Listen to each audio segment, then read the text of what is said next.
2টার সময় আমি পদত্যাগপত্র আমার পিএসের মাধ্যমে পাঠিয়ে দিয়েছি ক্যাবিনেট ডিভিশনে। স্যার পদত্যাগ কেন করলেন স্যার? 4 মাস তো দায়িত্ব দিয়েছেন। এ ব্যাপারে আমি কোনো মন্তব্য করতে চাই না। স্যার আপনি আসার পর আমরা ভেবেছিলাম যে একেবারে শিক্ষা বিভাগের একজন মানুষ তিনি আসলে শিক্ষা মন্ত্রণালয়ে আসছেন, তো আপনার কি মনে হয় যে স্যার 4 মাসে আপনি আপনার আউটপুটটা আসলে দিতে পারেননি বা কোনো কিছু? এ ব্যাপারে আমি কোনো মন্তব্য করতে চাই না।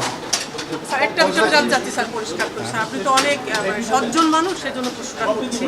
আপনি আজকে পদত্যাগ করেছেন, আপনার নিশ্চয়ই সব মানুষের মন খারাপ।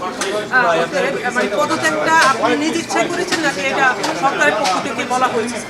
এ ব্যাপারে আমি কিছু বলতে চাচ্ছি না। আমি এটুকু বলছি যে আমি পদত্যাগপত্র পাঠিয়ে দিয়েছি আজকে। এটা কারণটা কি স্যার? আমি কারণটা আমি বলতে চাচ্ছি না।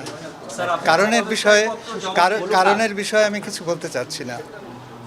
আমরা দেশের মানুষ জানতে চাচ্ছে যে আসলে জানি, কিন্তু আমি এর কারণে কি কারণে আমি সেটা বলতে চাচ্ছি না। আরো বড় স্যার, দায়িত্বে যদি একটু যাচ্ছেন বলেন স্যার? স্যার, বড় দায়িত্বে যাচ্ছেন কিনা স্যার? এ ব্যাপারে আমি কিছু বলতে চাচ্ছি না। স্যার আপনি কষ্ট নিয়ে যাচ্ছেন, মনের কষ্ট নিয়ে কি বলতে নিয়ে যাচ্ছেন, এরপরে আপনি কি করবেন স্যার? আপনি তো শিক্ষায় দীর্ঘদিন কাজ করেছেন এবং সর্বোচ্চ পর্যায়ে এসেছিলেন।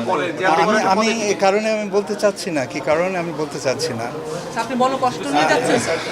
প্লিজ স্যার, এর পরবর্তী আপনি কি আপনার তো স্যার দুইটা বিশ্ববিদ্যালয়ে ভিসি হিসেবে দায়িত্ব পালন করেছেন, শিক্ষার সর্বোচ্চ জায়গায় আসলেন, এর পরবর্তীতে আপনার পরিকল্পনা কি স্যার? আপনি তো পদত্যাগ করলেন, সেটা সরকারি চাপে হোক বা আপনার নিজের ইচ্ছা থেকে, এর পরবর্তীতে আপনার চিন্তা কি স্যার শিক্ষা নিয়ে?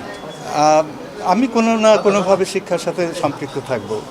ওকে, সরকারের সাথে সম্পর্ক থাকবেন না?